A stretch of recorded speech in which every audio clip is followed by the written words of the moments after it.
Hello, my friends. Whew. Here at the new spot, we'll see how the internet works. Just got it happening now. I've just been in like moving mode for the last couple of days. And you can see here just like pieces of things starting to get set up. There's just crap everywhere. Got my rack there still wrapped up. I'll get Jon to come on here shortly. Let's see.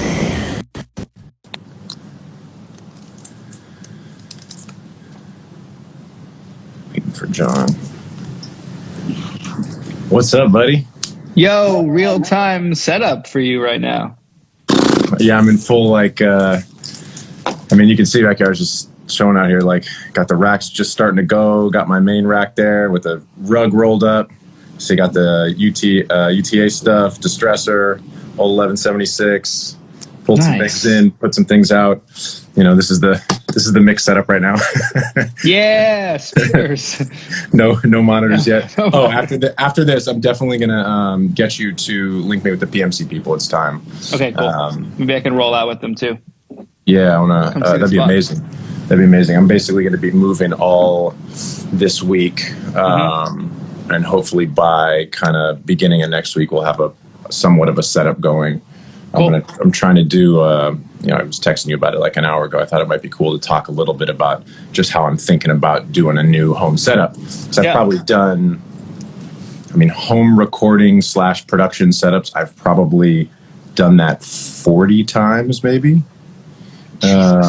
Because, I just started out making stuff in basements and living rooms and dorm rooms and apartments and go rent a house with a bunch of people for a week and set up a studio or 2 weeks, something like that. So I've done a lot of this kind of setup and actually was here at this place. This is a friend of mine owns this place. And he, Chris Wallace and I, when we were doing all our stuff together a couple of years ago, came here for a week and did a little writing camp here, which was amazing.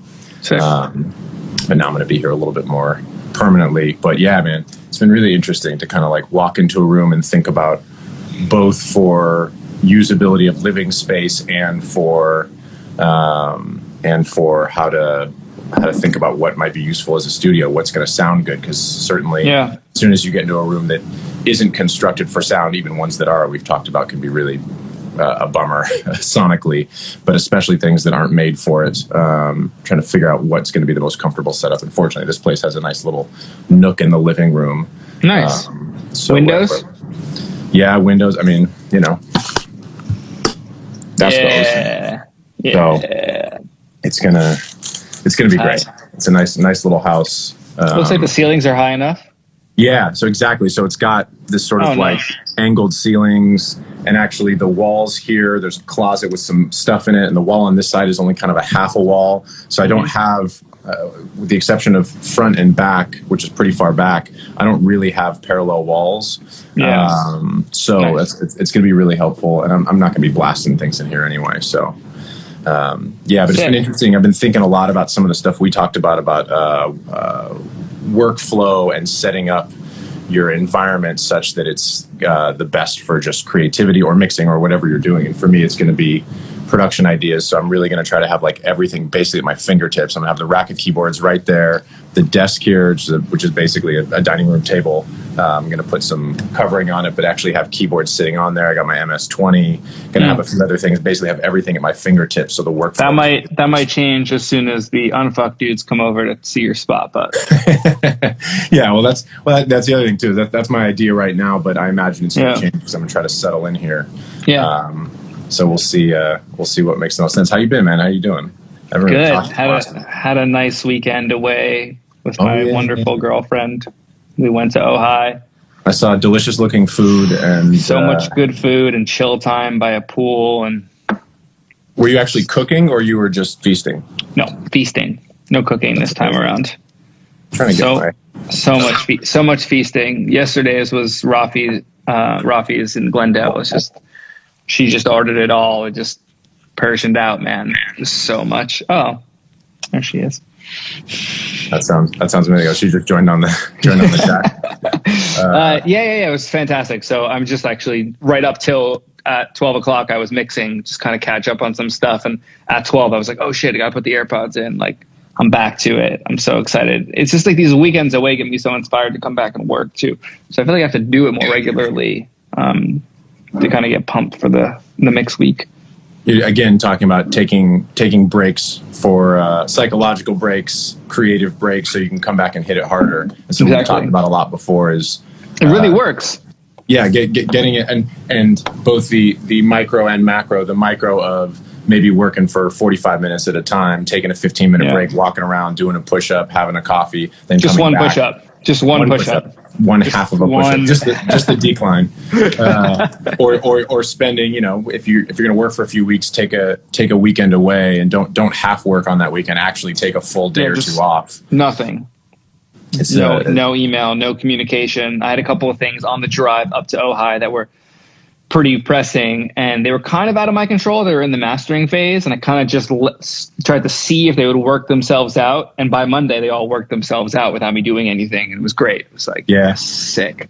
Instead of having that anxiety, thinking that you need to be so available all the time, that a lot of things can work themselves out with a day or two away.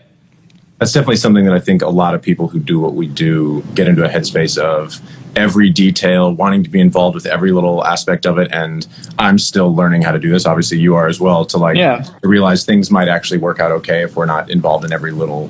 And they were for things I care a lot about too. It wasn't something I'm like, whatever. It was like, I really want this to work out for this artist. I need this time away. Well, and it worked out. Thinking about setups and things and taking breaks, I'm going to have. I decided about a week ago to actually properly take 2 weeks off, which I have not done. I mean, a big part of it is I'm moving, and that's a logistical clusterfuck. But that's work. It's a different kind of work. It's work. It's not relaxation. Trying to take 2 weeks off of creative work. It's the first time I've done that in a while, and I can already feel myself itching to get back. And I know that as soon as the setup's going, I'm just going to fly and make a million ideas. Exactly. I mean, you're flooding with ideas building up, and they're going to have to come out at some time. Yeah. Well, it'll be interesting to see, because I'm starting to set up in the way that I'm used to, and it'll be nice to have you and your PMC guys come over and check it out. You keep saying PMC guys, by the way. Only one of them is a PMC guy. Oh, well, I said PMC, and then you said that. I like to refer to them as the Unfuck Your Studio crew. Unfuck Your Studio crew. Just because one of them works for PMC. The others do not. And there's 3 involved in a lot of the projects. Well, that sounds good. Well, I'd love to talk about setup, but I also think that they're the experts. If they're going to come by, it's going to, no matter what I say, things are going to change.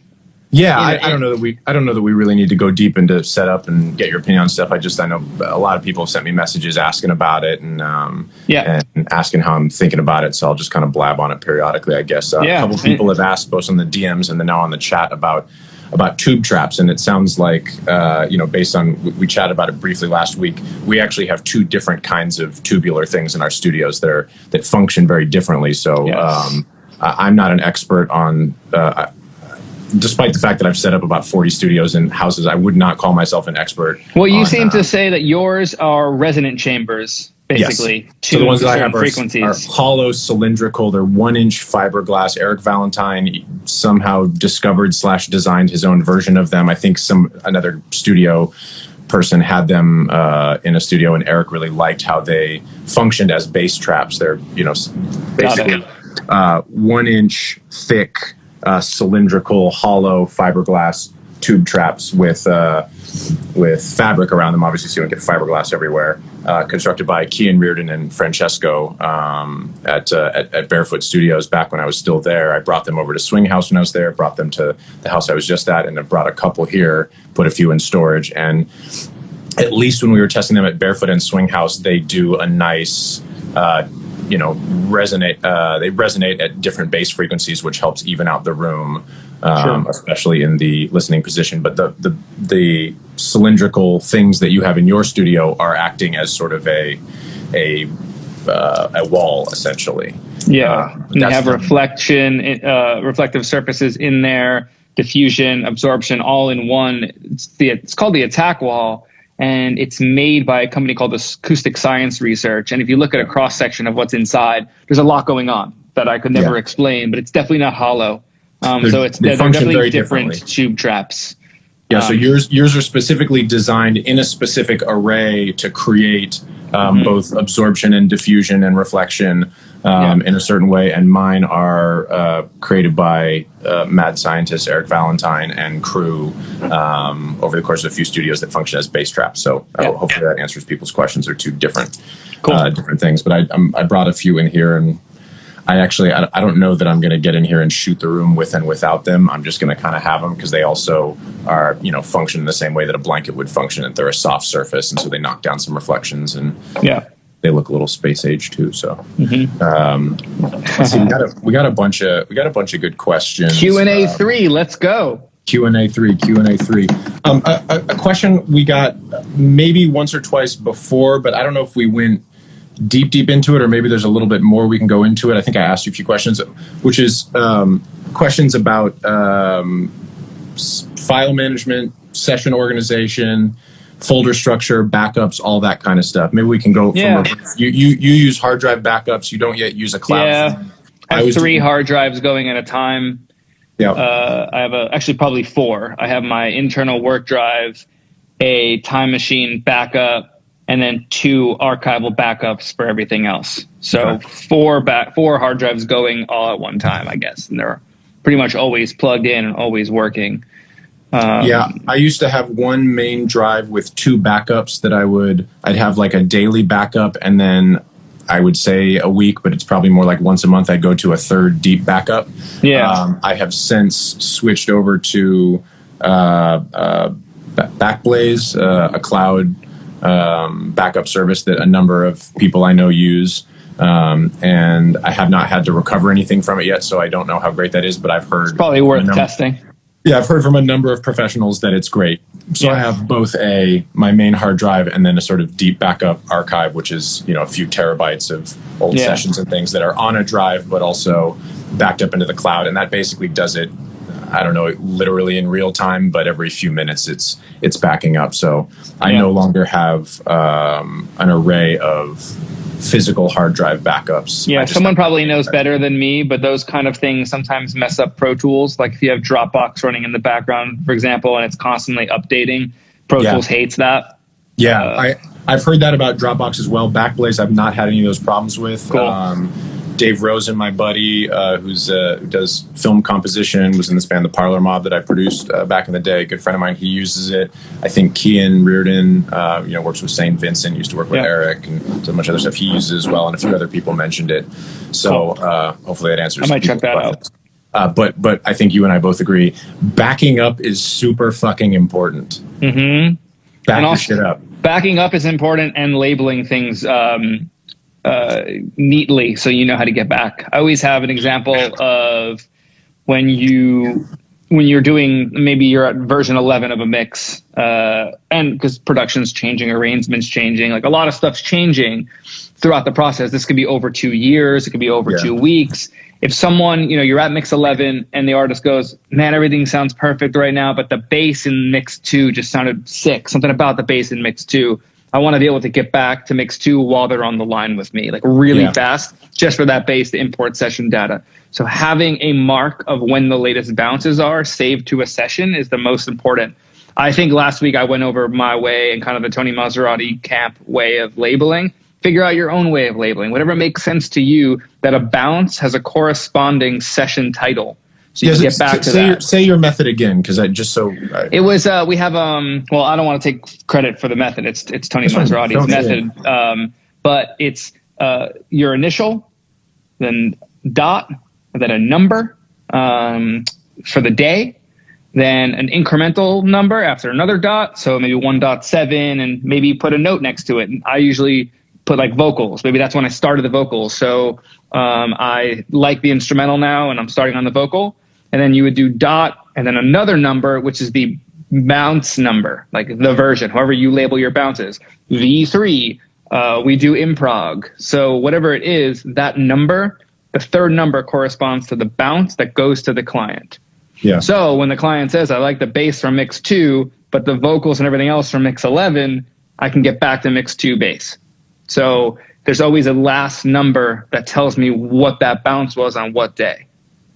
And I would do the same thing when I was producing, and I would have a rough mix. It would say J.1.4.R1, rough one, R1. Because then 1 would be the improv and the version, but there's an R before it, so that meant rough for me. So when we were sending out versions, we weren't getting confused whether it was a rough or this is a final, like we're moving into final mixing.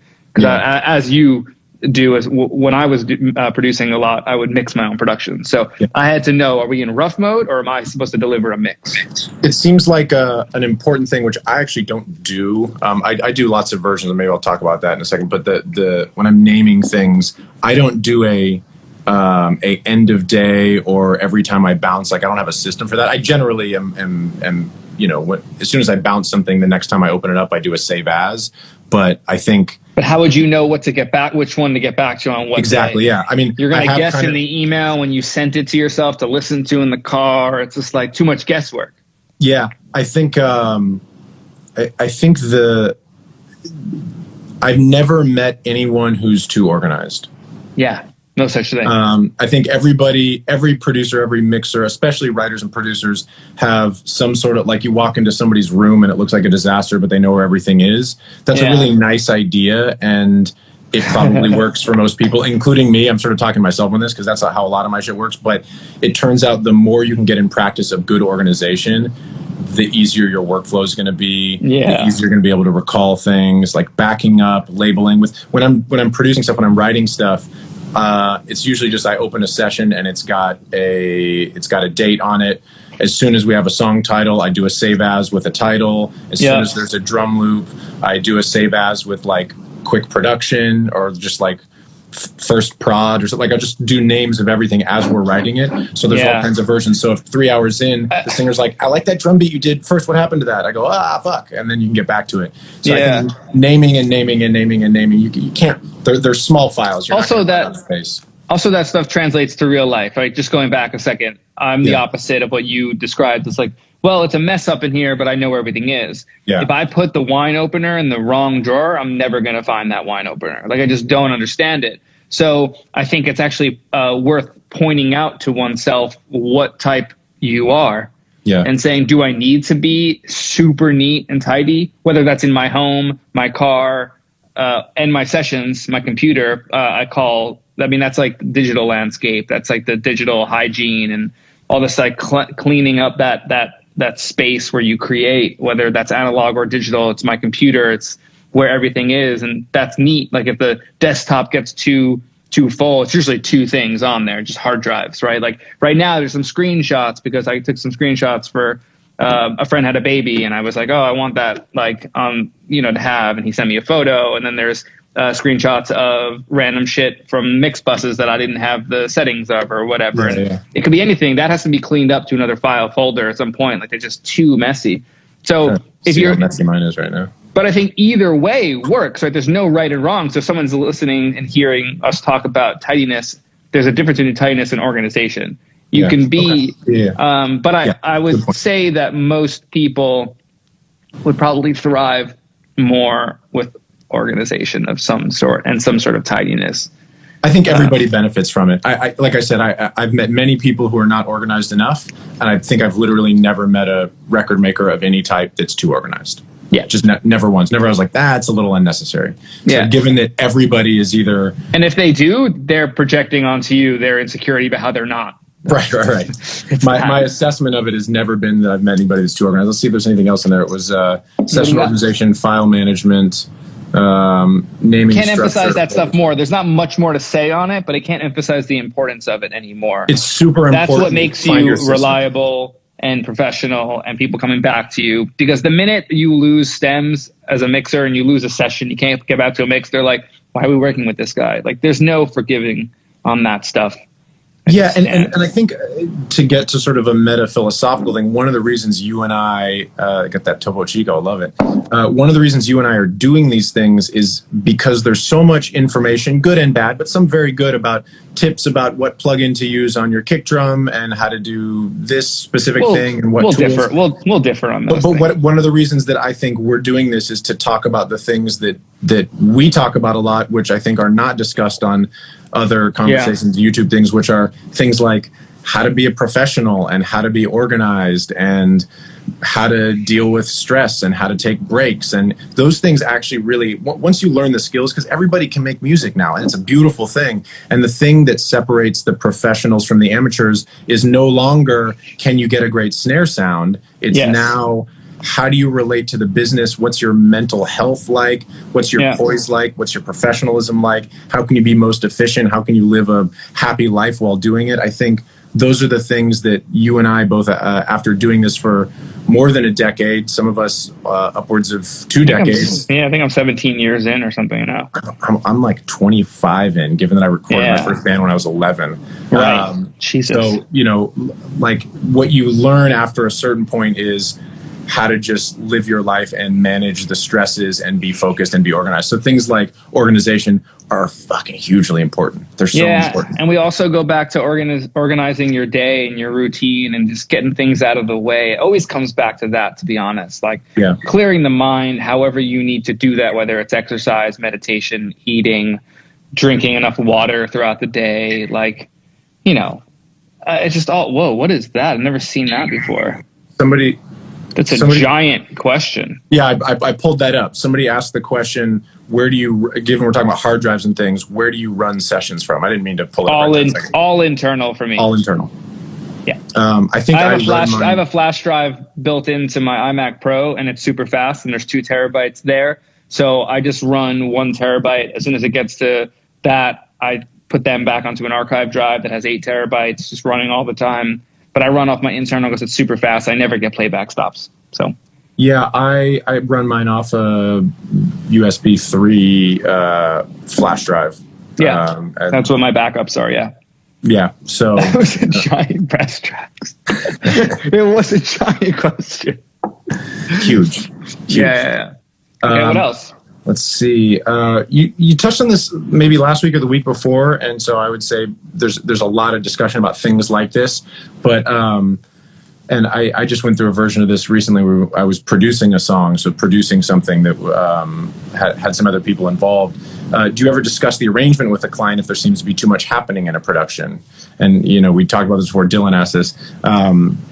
And you and I talked about it a little before, and he noted too that sort of the higher level you get, especially as a mixer, you're getting generally better and better productions and cleaner things. But you know, you and I have talked about this, and I think the answer is, like with a lot of these things, it just kind of depends. Being able to figure out how to have that conversation is a really important thing as part of professionalism. Asking questions and saying, hey, it seems like it's a little busy here.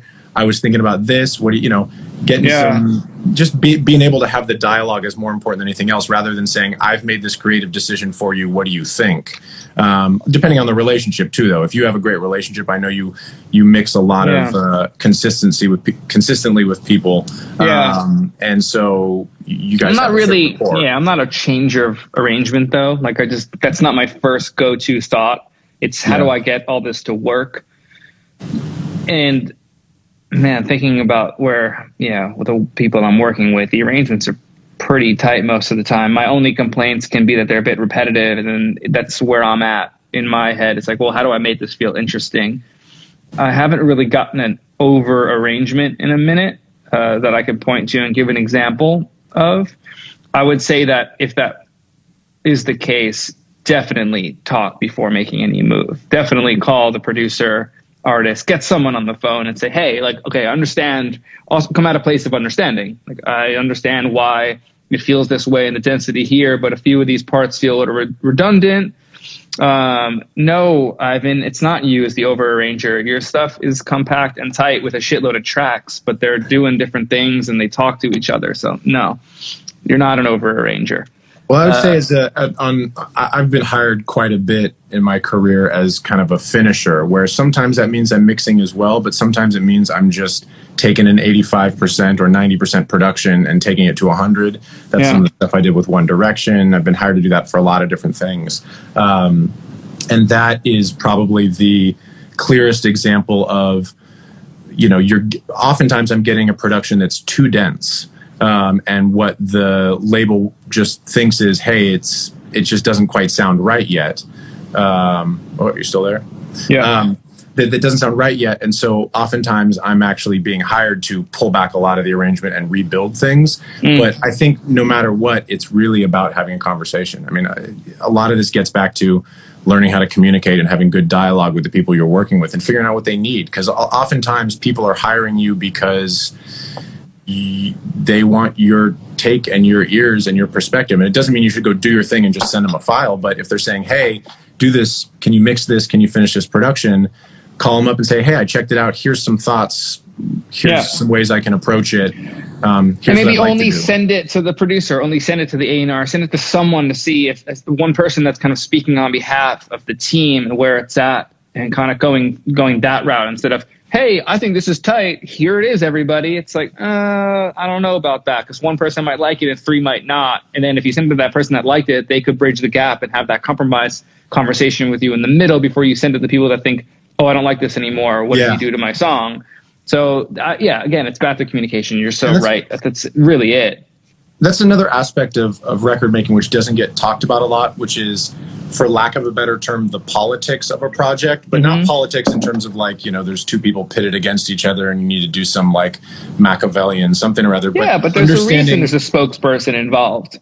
Yeah, and sometimes it's going to be the artist and they're really running the show and they're like, hey, I want to get it right, you and me, before we send it to management and the label, because they're not going to be able to hear it unless it's done. Sometimes or it's the opposite. Sometimes the label's running things in the A&R, or there's a producer attached to the project and they're the person who's really overseeing everything, and so you want to run it through their filter. So it's important to just get as much info as you can. Information and communication is really the key for all of those kinds of things. But also, and then just back to the exact question, it's not necessarily your call to deem that it's over arranged or it is something that it isn't. Figure out what they're after. Yeah, exactly. That's kind of the job. In my seat, I understand from your seat, and sometimes I'm hired to do that too. I've said no to most of those recently because I don't want to do that as much. Yeah, I don't want to guesswork of people what they want. I just want to know, this is the arrangement you like. I'm going to try to make it sound as tight as possible for you. And then through that process, a lot of the time I reveal those issues. And it's like, oh, actually, I'm not sure we need that other synth in the third chorus now that you got the drums hitting and the bass up. It's like, hey, we don't need that layer of the bass to come in there. That when I was producing with 2 out of phase bass layers, I thought I needed more sub in the last chorus. But now that you have subs throughout, these things happen more often than an over arrangement. It's like now the producer and the artist go, oh, okay, I don't think I needed that. That's tight. Thanks. Let's just mute that. Let's try it without this. Oh, can you go further on that idea? I hear what you were doing. I can see your vision. Maybe go further. And like the communication, a lot of the times happens organically when you make these moves. Would it be immoral to suggest?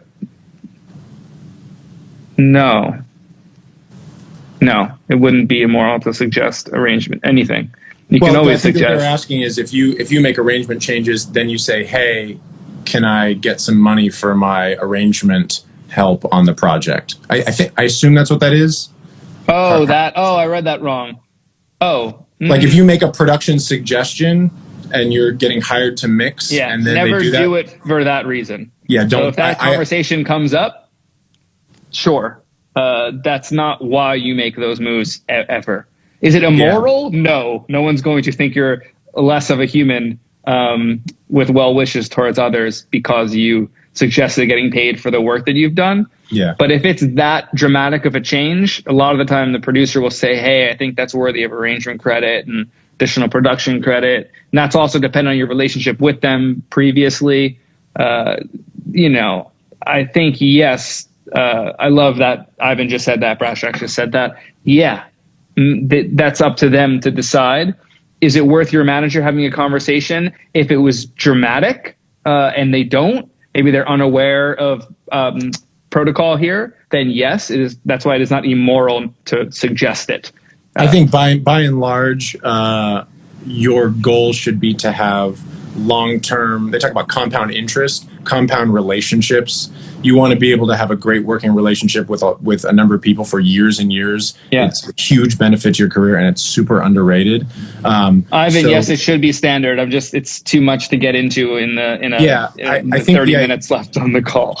I think on some but you're level, totally right. This is tough for some but people. I don't want people to make moves because they think that that's the proper motivation to do that, because then they'll get a cut. And I could see a lot of people doing that versus, this is the move. We don't need a second pre-chorus here. We need to go right to the hook, because that lyric in that second verse already sets us up. We don't need to drop down to a beat drop before the hook. We need to keep the arrangement going. I've done these moves and they've worked out, and then I've gotten a cut and it happened organically. It's but I can see how do I put my stamp on this and cut shit out? And now that argument being stated, if everyone agrees that it's a better move, then of course you made the right move. So if you are doing it with that motivation and then it wins and then you get it, sure, if that was the driving factor, you got it. I would just tend to think that that's not, money is never a good motivator. So percentages should never be a proper motivator. I think that what I was going to say is that I agree with you. I go even a little bit further with it, which is, I think as a record maker, or really anyone in the entertainment industry, or maybe anyone doing a job, the people that are the best at their job do their job plus more shit. And they're the ones who will ascend. They'll get hired again. Yeah. If you make a little arrangement change as a mixer, which I've done, and then you kind of push them a little bit about credit to get an additional production credit or something, it's almost never worth it. Yeah. I mean, look, people might say, well, what if it's a big hit and you miss out on a point or something? You're still getting your mixer point. You're still on a hit record, and then just go make a bunch more. I had this. I think it was Chris Wallace said it to me at one point. I was stressed about a particular song that I wanted to go to a great home, and I was like, this song is so good, and I just don't want to. And he, I don't know if he said it this way, but I sort of interpreted it this way. He's like, unless you think that's the last good song you're going to write, just let it be out in the world and do the best you can, and then you'll write more great things. If you're worried about getting an additional production credit for an arrangement thing, it's almost never worth it trying to push something. And also, just back to something you said about maybe that's not the thing you got a point on. If it's a hit, I have a massive hit song with no point on it, and then because of that, I have a point on everything I ever mix now. Yeah, so, and you're going to get hired forever off that thing. Because so big, it's big records. Play the cards right, understand the hand that is dealt to you, and pick and choose your battles, because some things are worth fighting for and some others are not. So I feel like I heard that actually about Tony with the big Jason Mraz hit. I think I read an article, forgive me if I'm wrong about this, but I won't hesitate. Yeah. I'm yours. That Tony mixed, and I think I read an article, and I could totally be wrong about all this, but that Tony mixed that, and it came with a much denser arrangement, and he basically simplified the arrangement. Yeah. I don't think of him as a producer on that record. I think of him as one of the greatest mixers of all time. Yeah. And I imagine if he was the type of guy that was like, hey, you better give me a point, people wouldn't want to. No, it got offered. It got offered to him. He got a point. He muted the drums up to the second verse. Yeah. Huge call. Yeah, but doing it because this is the right thing to do, and sometimes you'll get credit, sometimes you won't, sometimes you get a point, sometimes you won't. Makes the best thing. And in line with what we said earlier, developing relationships, he had enough of a relationship with Jason to do that. He's mixed a lot of Jason before that. But that point did him really well. That was a huge song when people were still buying records. So and I think even more, I'm sure that point additional point made him some money, but the fact that Jason Mraz is now out there in interviews, or at least for a minute there, was discussing it. This guy did it. This guy is a mixer, but yet he changed the song and made it a hit. I wouldn't have done it this way. That's what you want. You want to be the guy that makes the great change, not the person that bickers about the money. Do it for the music, make great records, and then you'll get paid forever.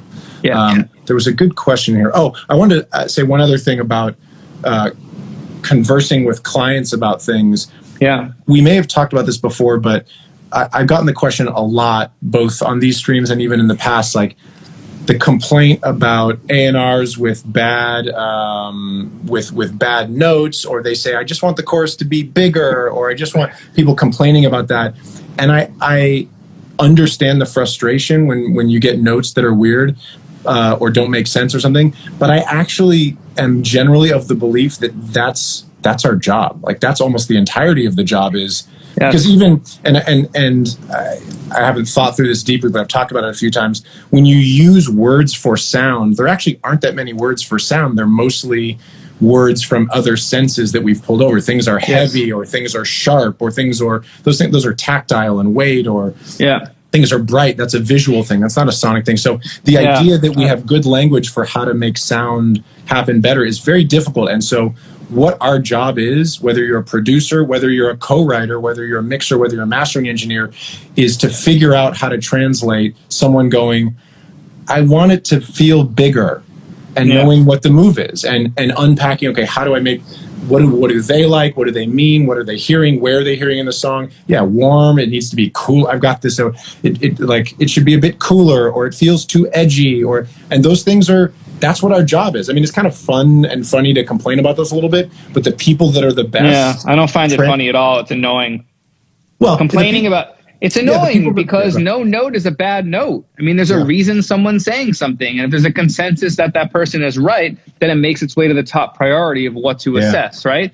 If one person says a bad note and it's the A&R, then you check with everyone else on the team. It's like, well, do you feel this way? Nah, they just want to say something. It's like, okay, then you assess it. Doesn't mean it's a bad note, but if they say bigger and then the producer goes totally like, you know what, maybe there needs to be a different kick drum in the chorus. Like it doesn't hit deep enough. Now that I have everything else higher in the arrangement, maybe the kick needs to come down or in pitch or feel like there's got to be an interpretation of the note most of the time. The complaining aspect of it isn't funny because it's most likely real most of the time. And if you if you try to push back on it, it's just going to get you into that headspace more than not. Then you're going to dismiss notes all the time. And I love collaboration. I love feedback.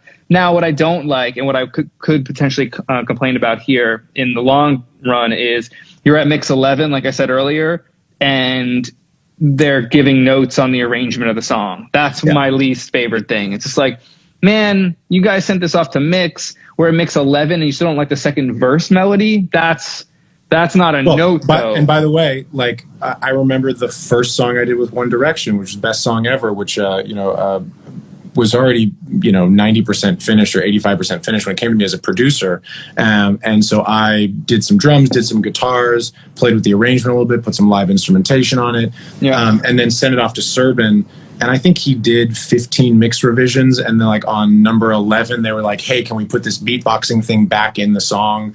And you know what? Serban rolled with it because he's a pro. And that's why that dude, one of the many reasons, one of the makes great sounding things and makes that thing. Just roll with it. You just roll with it and you go and you adjust. And it turns out too that I'd say 9 times out of 10, I'm kind of pulling that number out of my ass, but 9 times out of 10, the right thing is going to win. So trying something and people hearing it and going, nah, it doesn't really work. Or if somebody goes, hey, I have an idea, if you end up keeping it, the song is often better. I mean, even if like 2 out of 10 times I think it's a good idea, the other 7 or so, like I'm not sure, usually something good comes out of it because they go, we want to make the chorus something, and I find there's a bigger, it's a little better. There's a bigger issue here. So much of what we do now is through the internet, through email, and it makes change resistant. When you're in the room and you're collaborating on a mix, because let's say this is in the finalization process, whether it's a mix and finished production or it's a mix, just in this context,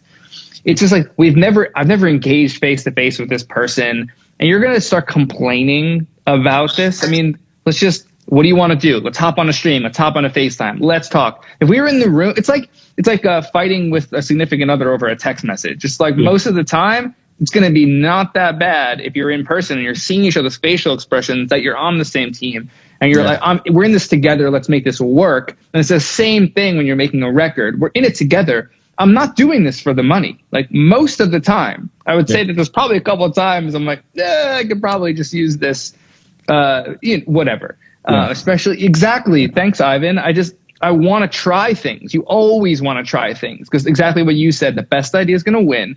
But I think a lot of people on both sides are afraid to try something over email because they don't necessarily feel confident that they're going to get what they want on that pass. And if you're on a stream, you're like, actually, I was thinking we'd try this. People are more, I guess, susceptible to change or being open to change, right? And I think that's different over the internet. That's a place that we're existing in. It seems to be an overarching problem here than like, I mean, just resistance in general. Like resistance in creative process doesn't seem to fundamentally work. Yep. In like again, back to what you said, just to circle, it's like the best idea tends to win. And it's our job to be, for lack of a better term, the sort of the lubrication of ideas. When the A&R has an idea, the artist has an idea, the producer has an idea, it's your job to execute it and make that process real smooth. There's a bunch of questions on here about warmth, about punchy. Do you like this? Those are my favorite words. So I actually think Ivan, you and Fabian should fight about punching. I think you and I should do an hour on, we could probably do 2 days on terminology. Yeah. What does warm mean to you? What does punchy mean to you? What does that mean in terms of the impact? What does impact mean? What is like? I would think that warm and punchy is let's do a whole hour on it, as I want to go deep on it. I want to go into it. Yeah, sure. I think say. Go ahead. If you want to say something, I just want to go into it. If that's what y'all are into and your friends are into, I'll give that to you. That's my favorite. So whatever the kids are into, you know. The warm and the punchy is my favorite. Ivan, I love when you send me shit and you want it to be warm and punchy. Like that's fuzzy. Anyway, we can go into terminology. Sure. Any other? What else we got? I'm going to put this question up because it just came through. I like this, but I hadn't seen this one before.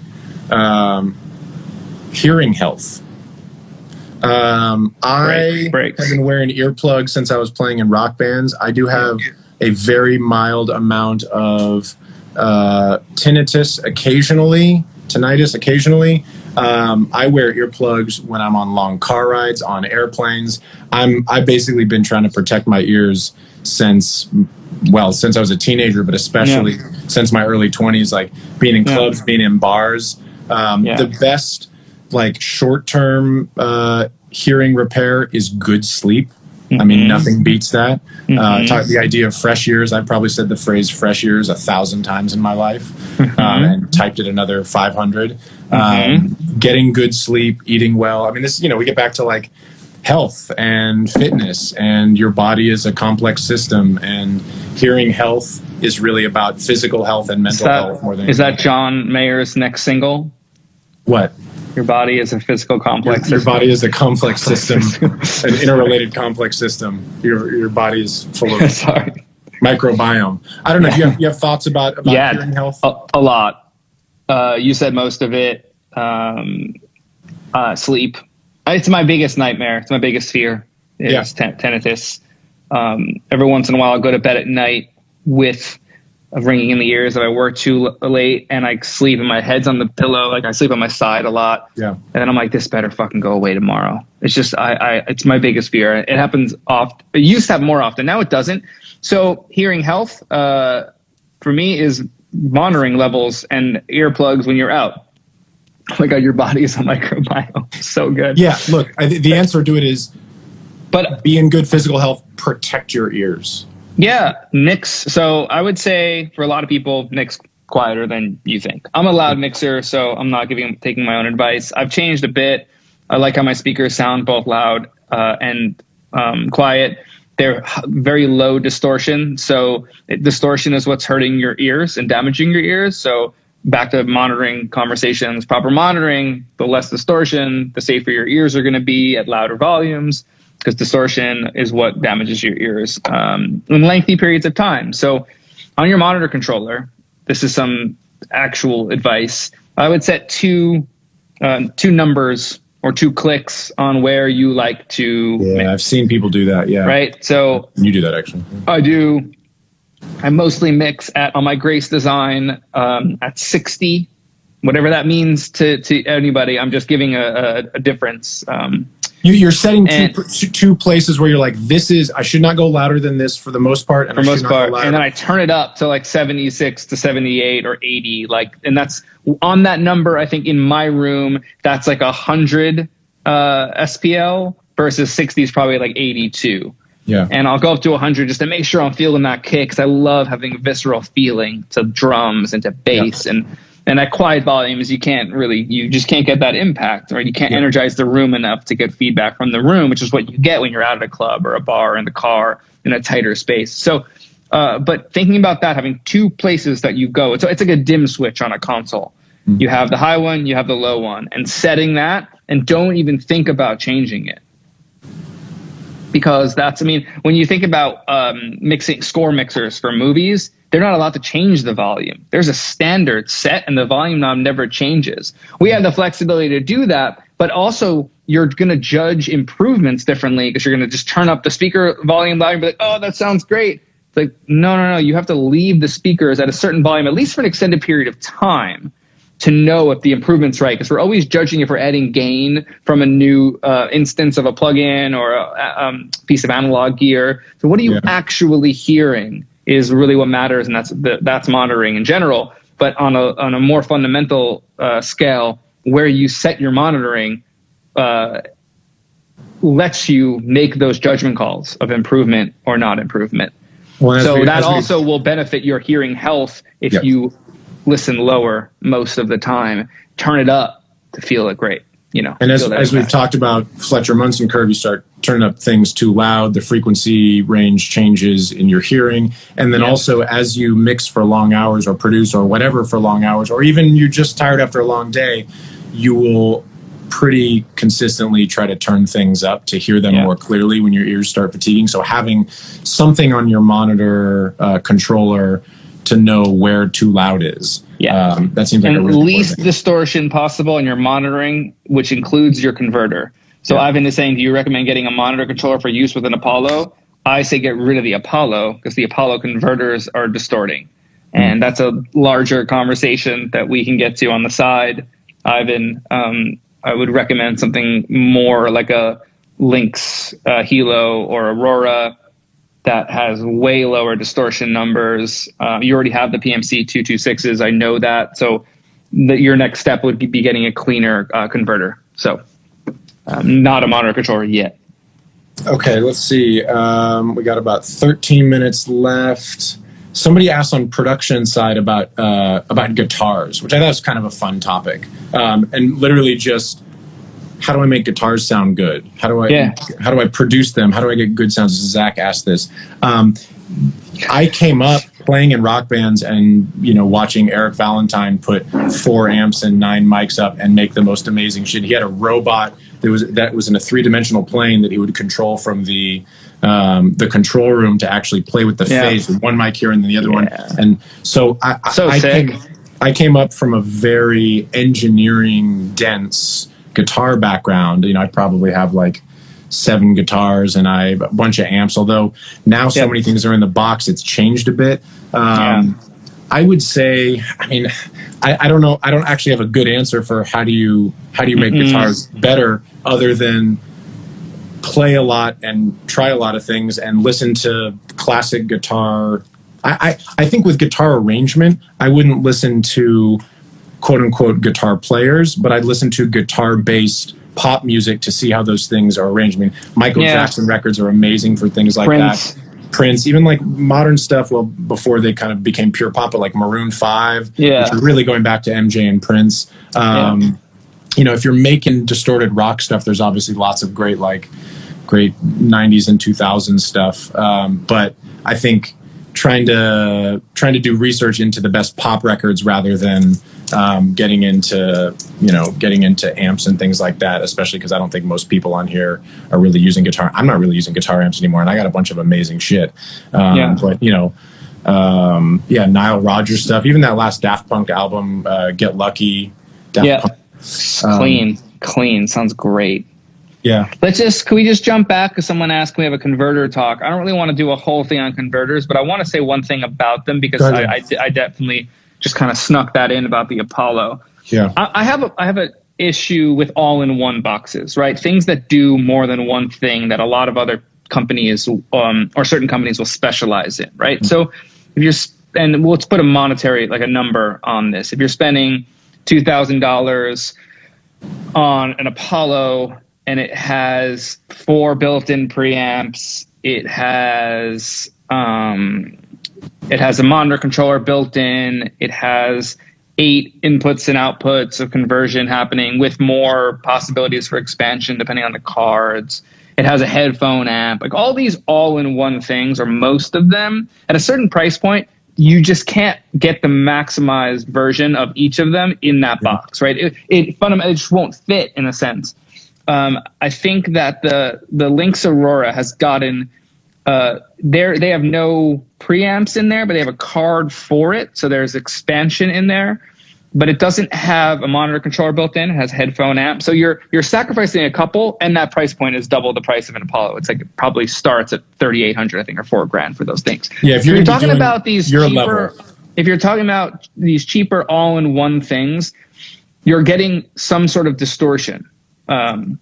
By default, it's just cheaper components. They're going to distort earlier. So there's nothing wrong with this getting started. But when you're at a professional level of output and you can afford these things, those are the first things I would upgrade. These things that induce unwanted distortion. And back to bridging the gap between good guitar sound and let's also define here. You probably wouldn't say that for someone who's a songwriter producer. You're talking about mixing. I'm talking about anybody that's operating on a high level.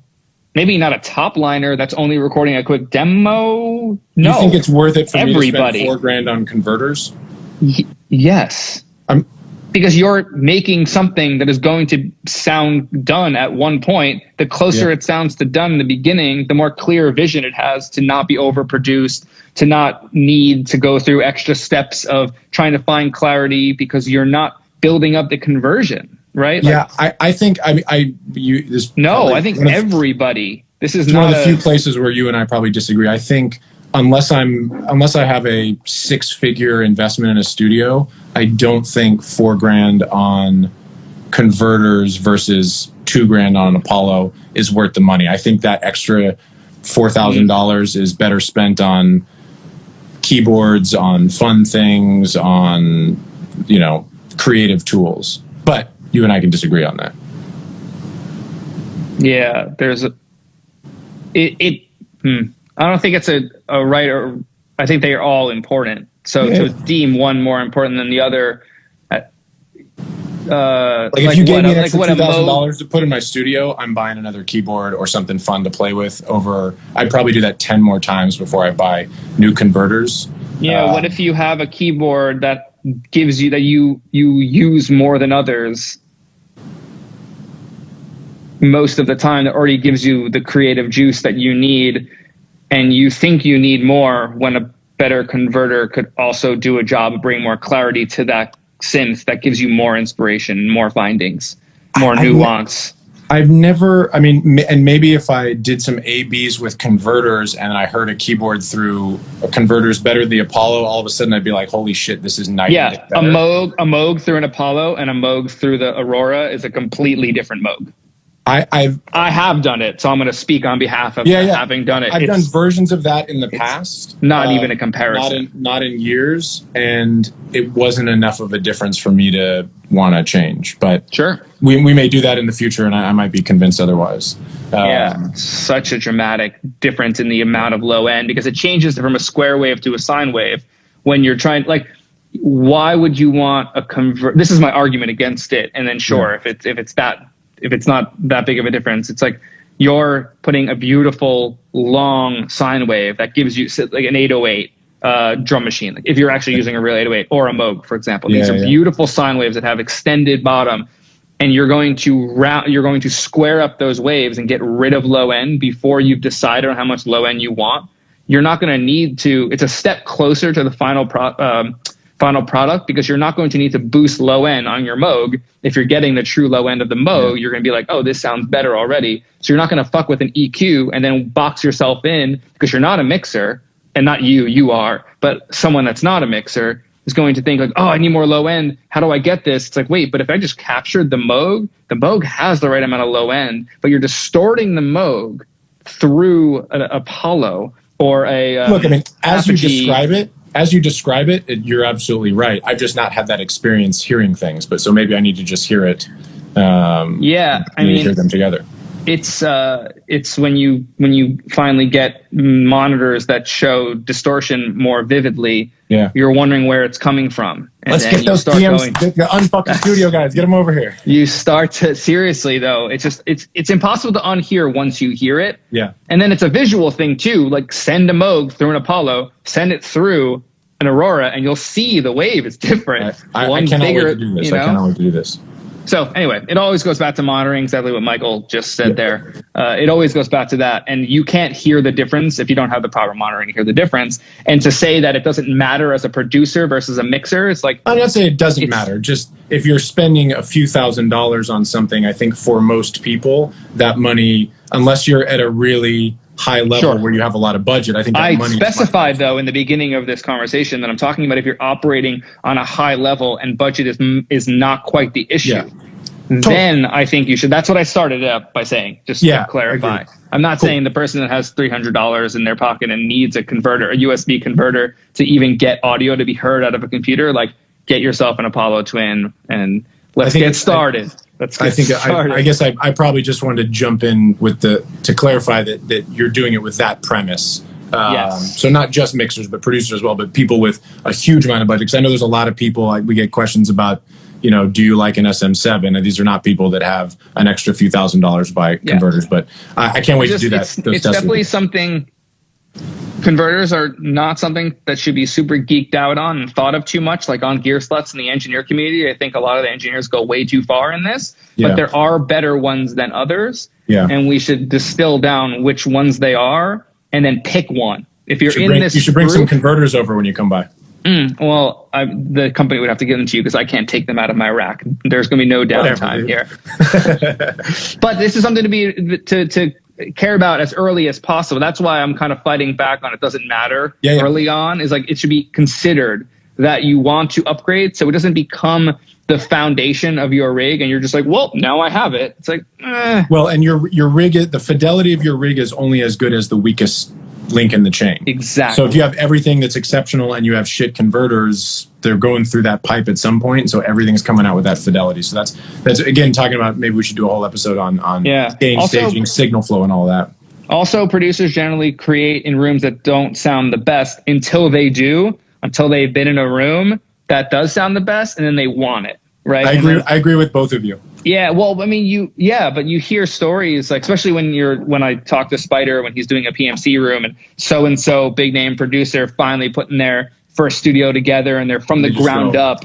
And you're like, oh, that's what they've wanted the whole time. So people are making greatness despite the bad room, not because of it. And despite the bad converters, not because of it. So to think that you can do it that way, sure, you could to a degree. But a lot of people are doing it, again, despite it, not because of it. Yeah, I'm with you on that. Well, let me see. There's a couple other ones. Yeah, we probably got time for one more. It's 12:58. We may have to call it because I think all of these are... there's some good questions about clarity and vocals, but I think we kind of jump into that. Clarity and vocals, let's do that another time. Let's do that another time. There's a good question from Will about aha moments in production or mixing. It might be cool to tell a couple of stories, but let's do that next time. Yeah. I'll think of some. That's a good one. Let's remind me of that one. I like that. Aurora versus Avid converters. Aurora. Fuck Avid converters. Sorry. I feel like we could do a... Links for the win. Somebody was asking about more about reference records. I think it'd be cool to talk about just some of our favorite records. And you talk about Usher. Yeah, we've talked about a few different records that have not yet. Confessions. Confessions. I thought you liked too. Yeah, it's fine, but Confessions, like that whole album, just like the album. Sorry, I call it the album.